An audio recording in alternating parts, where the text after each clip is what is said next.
school council at Westbury Junior School is really good.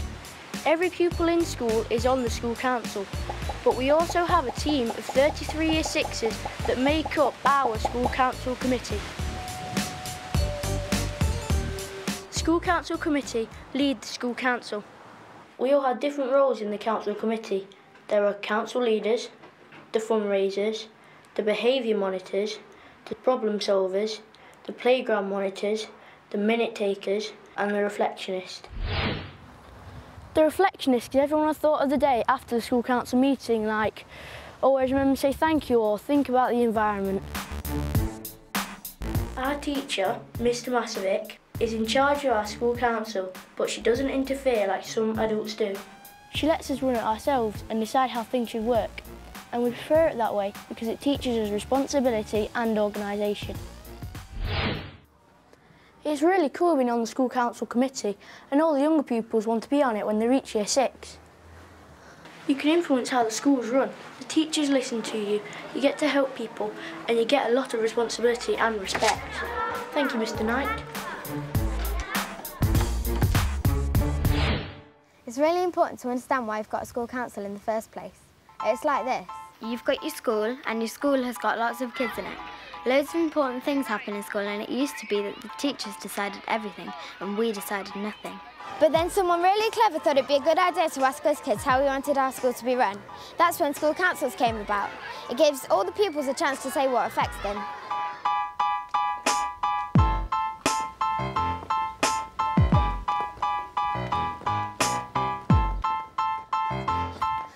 Our school councillors made lots of changes and decisions in the past.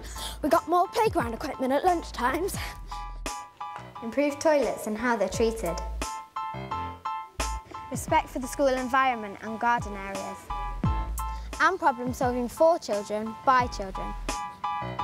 So, you see, it is possible for pupils to make really important decisions. To have a good school council where you can make things happen, you need good school councillors. It isn't rocket science, is it? But being a good school counsellor isn't always easy. Like my gran says, anything worth having is worth working for. So how can you be a good school counsellor?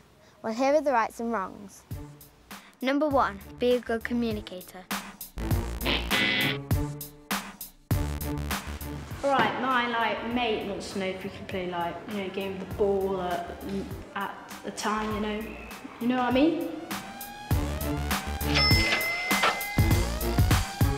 Okay, my friend wants to know if we can play footy at lunchtime. Number 2, represent everyone, not just you and your mates. Could school council discuss the idea of fruit being given out at break time, please?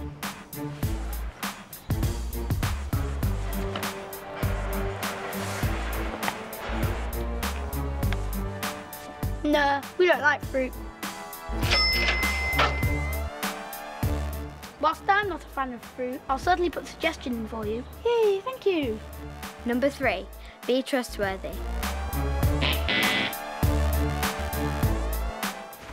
Joel, I've got this problem, but I don't want everyone to know. Could I just tell you in private? Yeah, that's fine. Well, I didn't get a part in this play, and people keep teasing me, and it's not very nice. That's what Tom just told me. Haha, no way. So that's my problem. What do you think I should do? Well, it's too serious for somebody like me or a peace buddy to deal with. I think we should go to a teacher. Okay, that sounds good. And I promise I won't tell anyone else. Thanks. Number 4, respect other people's opinions. Our class was wondering whether we could have an after-school chess club. That is a really stupid idea.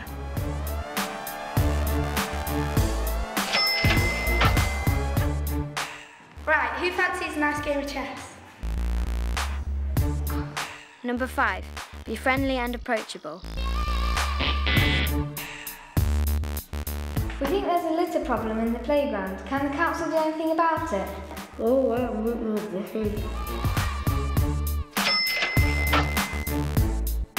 Let me finish my lunch and I'll be with you in a minute. Do you like ham? Number 6, be committed.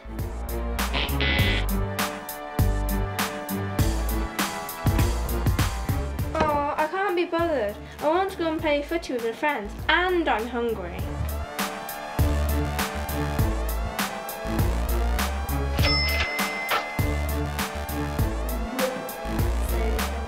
So there we go. Those are some of the basic qualities you need if you're going to be an effective school counsellor. Of course, it's easier said than done to run a good school council, and every school does it differently. You've got to do what's right for your school and pupils.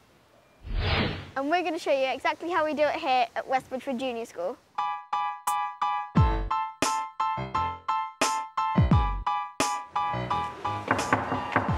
Does anybody have anything to say in the school council? On the morning of the weekly school council meeting, the council leaders go around all the classes and ask for any issues the class wants raised. Each class has its own council, which resolves things that only concern them. But if it's a bigger problem or it concerns other classes, the issue is taken to the school council. My problem is that I keep seeing people like not doing the right thing in the playground. Like, yeah. What are you doing? Does anyone have anything to say in school council? Yusuf? What's your problem about? This girl, she keeps banning me from the quiet area for no reason. Okay,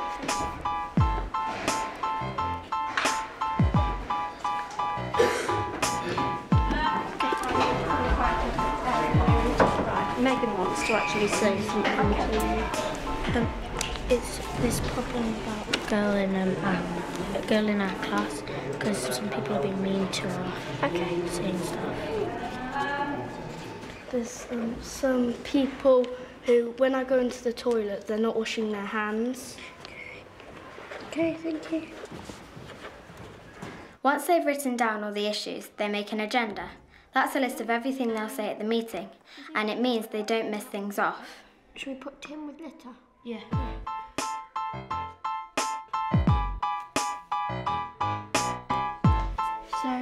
So far we've got Abby, Anne, Sammy, Megan, Thomas, George, Tim, and washing hands. Do you think that's okay? Yeah. Then the whole school council comes into the hall. All the council committee members sit up front on the bench. Hello and welcome to school council. First of all, do any of the teachers have anything to say? Occasionally, a teacher talks during the meetings, but normally the council leaders do all the talking. They go through the agenda and raise the issues one by one. Everyone in the whole school has the opportunity to comment. Next on the agenda we have Megan in class 9. Well, there are these boys in year 4, and there's this girl in my class, and we were sitting at the table at lunch, and they started, because she's new, they started going like, "What's your name?" and stuff like that, and then when I told them to stop it, they started doing it to me, and it sort of makes me feel a bit stupid, like I can't do stuff, even though I can, and I know I can, and it's just not very nice. So can you stop it, please? That's really not very nice to a person that's been at the school and somebody that's new. What sort of impression are you giving to them? If this new person has decided to come to this school, she's obviously thought that it's a good school, and then if you're doing that to them, well, they're gonna probably have second thoughts. Oliver? Well, if you want to know what someone's name is, just ask them what's their name, not what's your name. So, Charlie? As a lot of other people have said, it's really disrespectful and it's a form of bullying, and it's just being really patronising. You're nearly up to school, so I don't know why you're doing that. Charlie, that's a good point. Megan, would you like a peace buddy? Yes, please. Do we have a peace buddy that would like to solve this? Susie? Well, if you want to come meet me at the green bench at lunchtime, and I'll see you then and try and figure out the problem out. The problem solvers or peace buddies offer to resolve issues between pupils, or just give anyone who needs it some time to talk about their problems. Next on the agenda we have Sammy in class 7. Well, this is a boy, and he just comes up and hits me for no reason. I don't really like it. Do we have any opinion on that, please? Simran? Well, that's a bit wrong. I mean, why would you want to do that to somebody? I don't really get it. It's wrong. What's the point in hitting people? because it's not very nice. We don't bully in our school, and that's a form of bullying, and that's obviously not, it's hurting Sammy, and he obviously doesn't like it. So can we have some more opinion, please? During the meeting, the minute taker will take notes on what issues are brought up and what's decided. That's so people can refer back to them later and remember what was said. Playground monitors read out the next week's timetable for the playground, whose turn it is and when. If a year group has misbehaved, they miss their turn, but if they have been really good, they gain an extra turn. Year 3 get the spare day, and it's on Tuesday. Everyone gets their day this week. And I'm just going to repeat the days. It's Monday year 6, Tuesday the spare day, Wednesday year 3, Thursday year 4 and Friday year 5. Once everything's been resolved, the reflectionists offer a thought for the day based on the issues people brought up. Can you please bow your head for reflection? Just a thing before we start reflection. Last week, on our member at the end, not many people actually said it. And the whole point is that you say it to agree with what we're saying, okay? So help us to be more caring. You shouldn't hit someone even if they did something to you, let alone if the person did nothing. Don't be mean to someone that knew they might be feeling a bit fragile.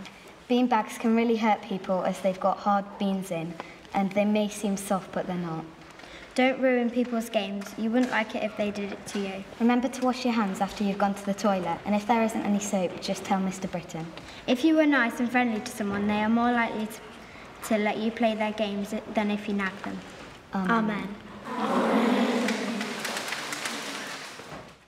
When the meeting's over, the minute taker puts the minutes of the meeting on the school council notice board, where everyone can see it. It's useful because if someone's missed the meeting, they can still find out what happened.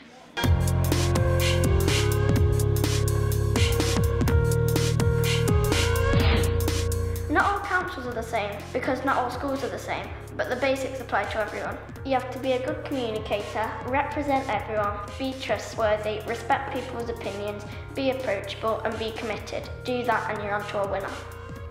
And here are Westbury Junior School's tips on how to make your council run really smoothly. Have clear roles and responsibilities. Listen carefully.